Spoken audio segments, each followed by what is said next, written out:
Good morning. Welcome to Harvest Home Hermitage. This is Patricia. I'm the resident hermit. And I thought this morning that, or this afternoon, actually, I believe it's now technically afternoon, that I would spend some time making a soup base. We're getting to where we're getting some actual cool weather. And so I want to make some soup base for, or sofrito, for later in the season, so I don't have to spend quite as much time making the soup. All right, and so without further ado, we're going to start with celery, and with carrots, and with red onion. And this is a good soup base that can be used for, the sofrito is a good soup base that can be used for just about any soup or other dish that you want to use it for that contains these three elements in it, basically. And what I'll do is chop them up very small, medium-sized pieces.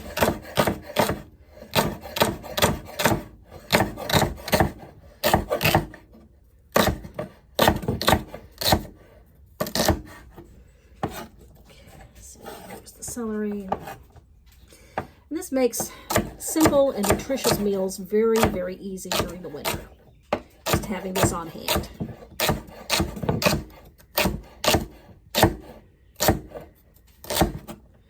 Simple and nourishing and delicious.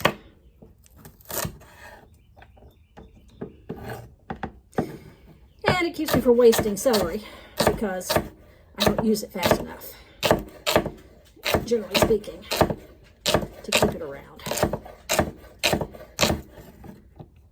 in the refrigerator.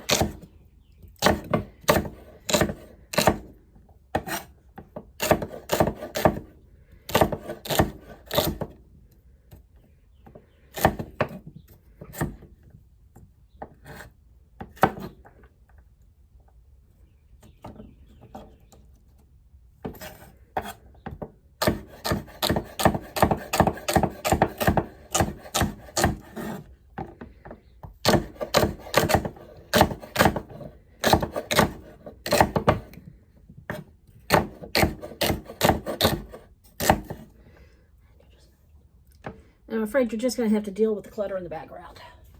That's where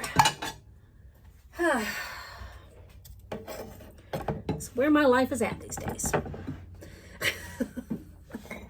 All right. All of that into a bowl. And set it aside over here.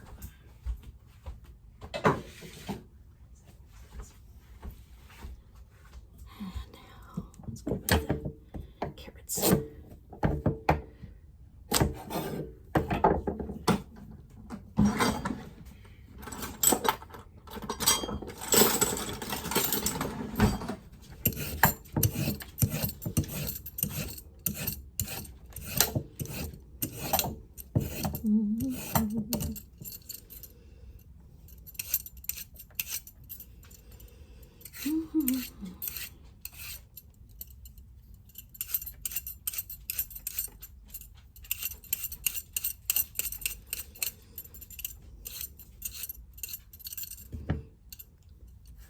I'm sure there are questions about whether or not you actually have to pare these.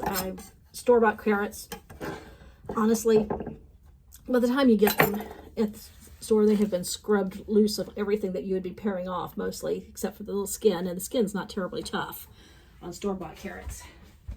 So probably not. I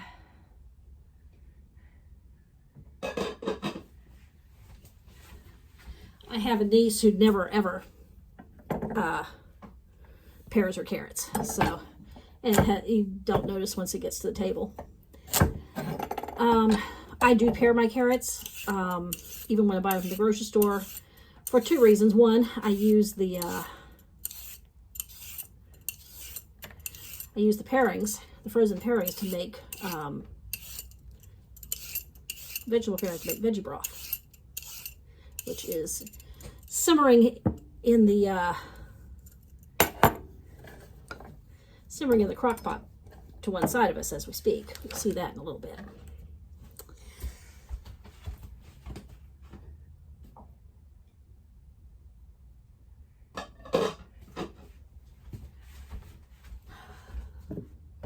But also,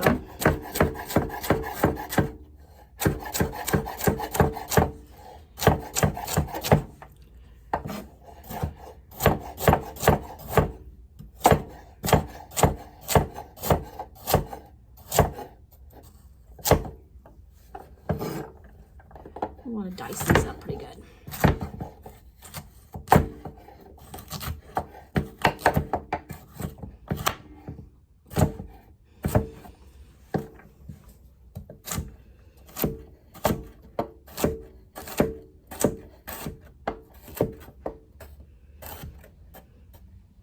And I'm not fancy with my dicing. I just kind of rough chop, to be honest.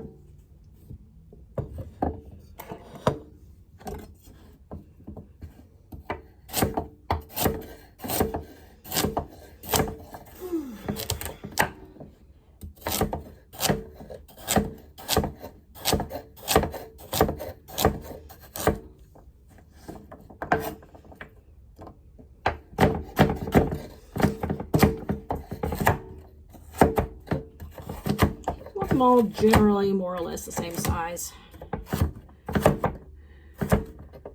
Too much difference between them, and that's simply because it keeps the cooking time about the same.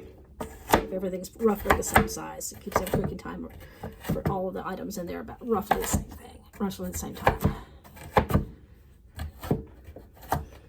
I have soft bits, soft mushy bits and hard bits, and a few that are cooked just right. Instead, you can time it so that you can cook everything just right. Again, I'm not religious about it, just generally speaking. The same amount of surface area, same amount of volume.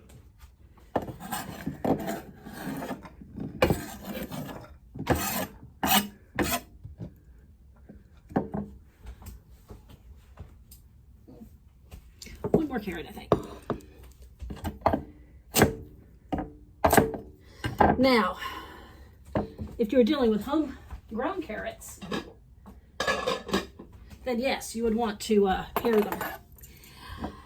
Because, for one thing, the skin's a bit tougher. For another, when you pull carrots out of the ground, they're covered in little rootlets. And you don't necessarily want to eat those. Not that you can't, they're just kind of tough and not terribly flavorful. But got it out that time.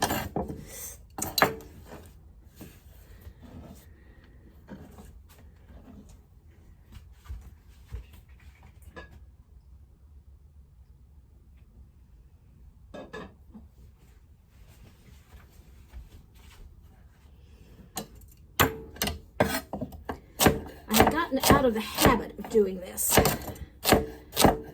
before I moved back down to the Houston area, when I was living in Austin area. I did this all the time. I would make sofrito and I'd make soups all the freaking time. But since I moved down here, first caring for my mother, who insisted on dinners that contained a certain number of starches and a certain number of proteins, because she was a young housewife in the 1940s and 50s, when those were the rules. And my sister, caring for my sister now, who hates soup with a passion, I have gotten out of the habit of doing the little things that I used to do that kept my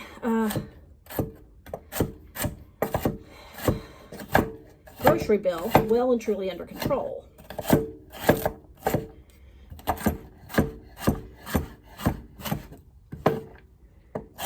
And unfortunately, our grocery bill has skyrocketed. With the rising inflation these days, it has skyrocketed. So I am going back to doing things this way, and I don't know what I can say to Loretta about the soup. She's just going to have to deal with it. She's going to have to learn to enjoy soup. That's all I can say.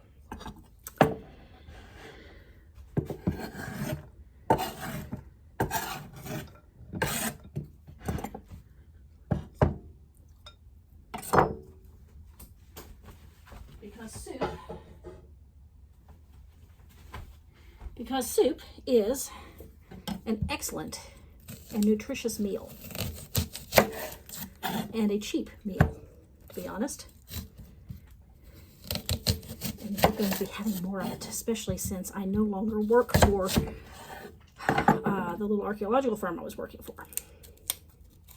I have left their employment, mainly because my back and knees can't handle it anymore.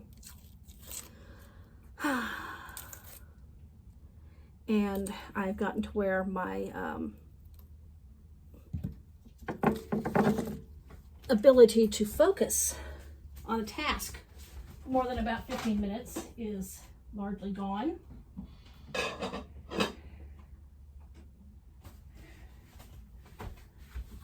As well as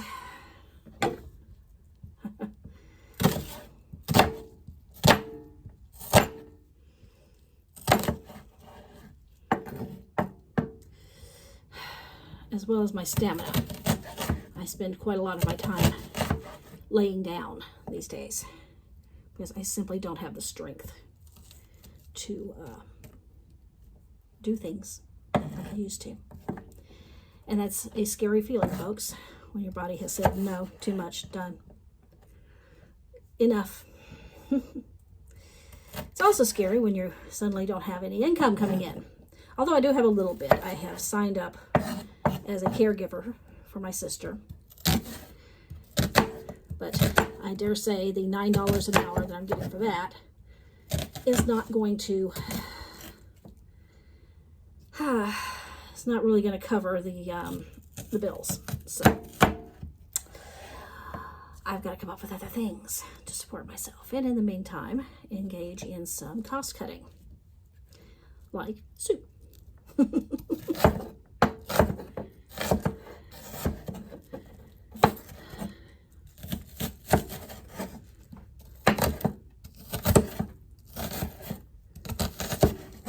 Now I know I talked earlier in the in this section in this series of videos about starting a nursery in the front yard or backyard nursery or whatever they want to call it.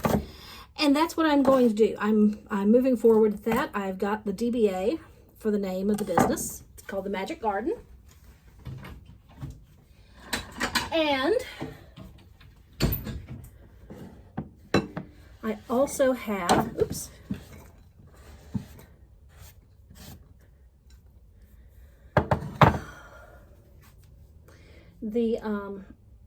I've got a greenhouse that I've put up, which I have not actually shown you the video for yet. Excuse me just a moment. All right, and we're back. And I have done what I can about getting this camera set up so that you can actually see what's going on in the pan. I'm going to add a little bit of olive oil to this electric skillet.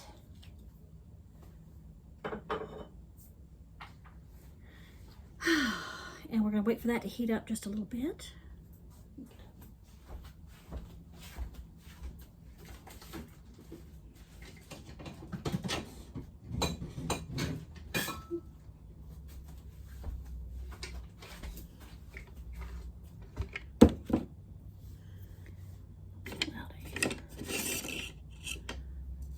Pull out the air spatula from my set of witchy kitchen tools. I think I got these from Spirit Nest, something like that. I saw them. They were cool. They were cheap. So I bought them.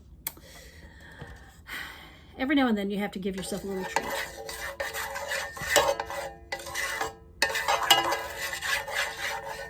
My only objection to them is that they actually have the element of spirit in there, and that's not a traditional element. I'm sorry. I'm sorry to everyone whose teacher said otherwise. It's not.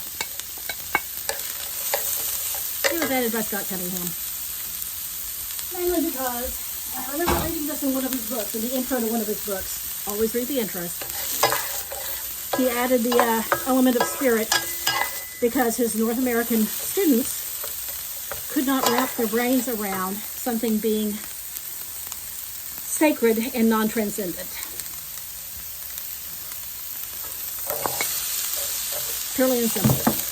He added it, and he added it as in his words, as a sort of spiritual training wheel.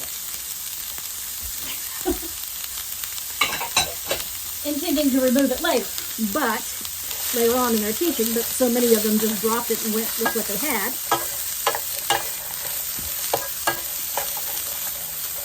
That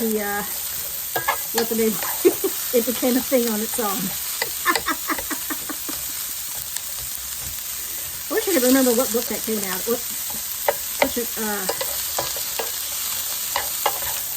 Which introduction that was in. I want to say it was in his Rights to Solitary Practitioner, or Wicca for the Solitary Practitioner, something like that. But I can't remember off the top of my head. And I suspect, I went looking for it in a later edition, I suspect it's been removed from later editions.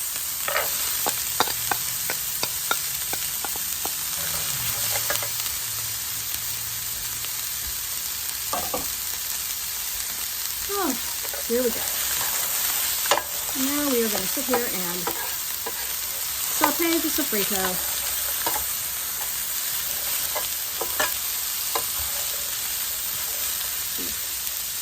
Didn't realize you had a view of that horrible backdrop back there. I need to do something about that. I've gotten rid of the gas stove because, well, for one thing, my gas got red tagged, and it's going to cost many thousands of dollars to repair the gas line. But also because the latest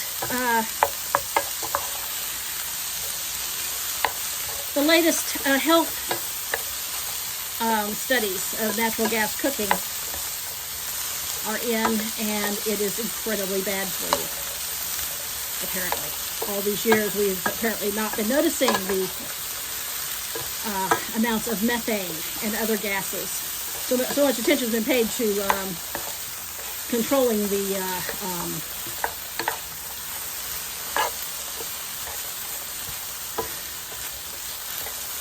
carbon monoxide portion of it, that the other types of noxious gases that have been that are put out when you burn it, released when you burn natural gas, especially in an open flame, as would be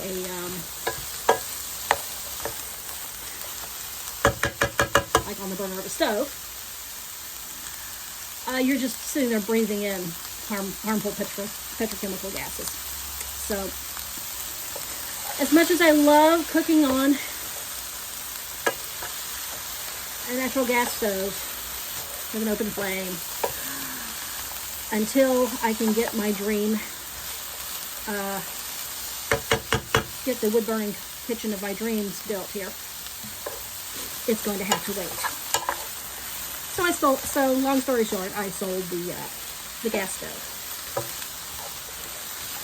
It's just one more step. I knew that I needed to get away from using petrochemicals here at the Hermitage, but I was putting it off, and I guess my patrons just kind of decided it was time to push the issue.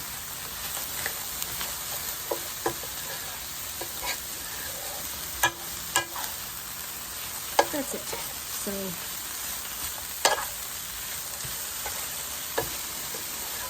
and I was talking about the Magic Garden earlier. I have also set up a Shopify store under the name The Magic Garden for the purpose of selling t-shirts and tote bags and water bottles and what have you with the Magic Garden name on them, and with old photographs, some of the photographs that I've taken over the years on them.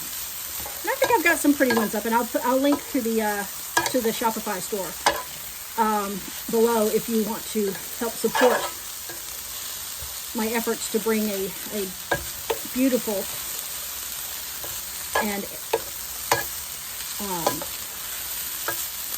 peaceful and a source of education to my area here in Channelview. I think it's going to be a lot of fun. I think people are going to really enjoy it, and I think it's very, very much needed. Now, you'll notice that my onions have gone nice and translucent.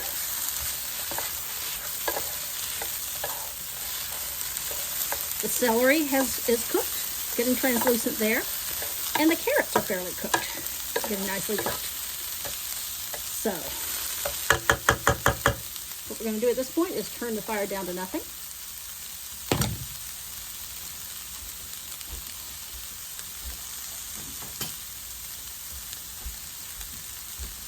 Put on the lid and allow them to cool. And you know, I mentioned that I was making veggie broth from the and there's the veggie broth that I've started in the crock pot. It's on low. It's going to be cooking probably overnight, but I'll show you. There's the veggie pairings. It's several months worth of veggie pairings actually that I pulled out of the freezer, as well as the ones from today. And these will cook down overnight, and at the end of it we'll have a lovely vegetable broth to go with any soups we want to make. Sofrito is cooling in the in its thing. And I'm going to bring this celery heart out and plant it like that, in the hopes that we will get a few more celery stalks and leaves out of it in the future.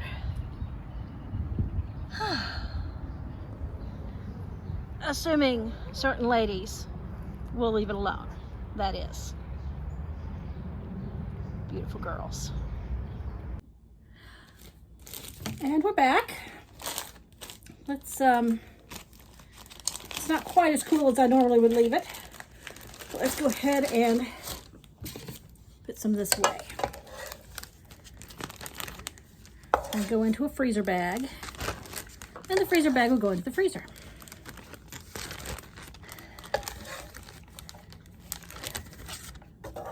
So we're really getting fancy. I would subdivide it into other bags.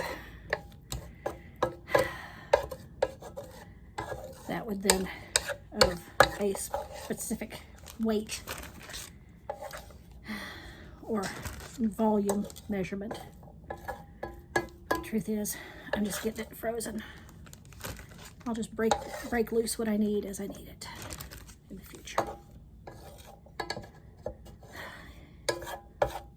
You want a carrot, Gracie? Here, there's a carrot.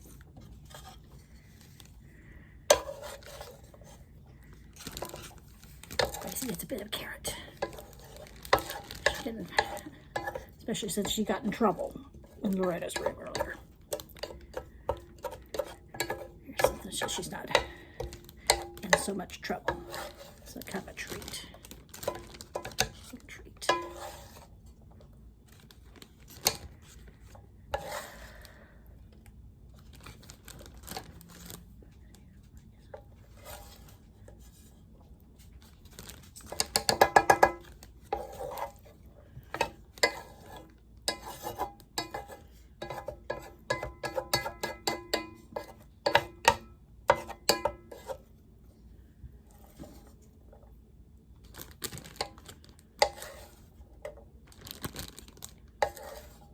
Yep. Should use a bigger one.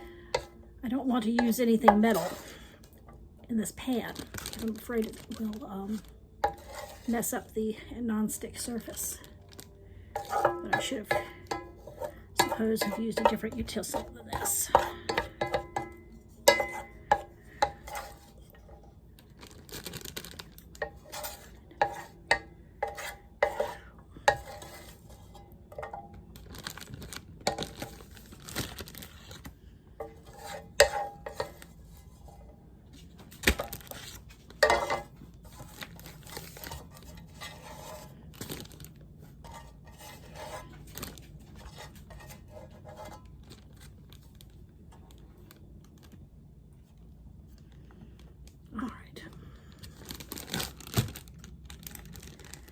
There you have it.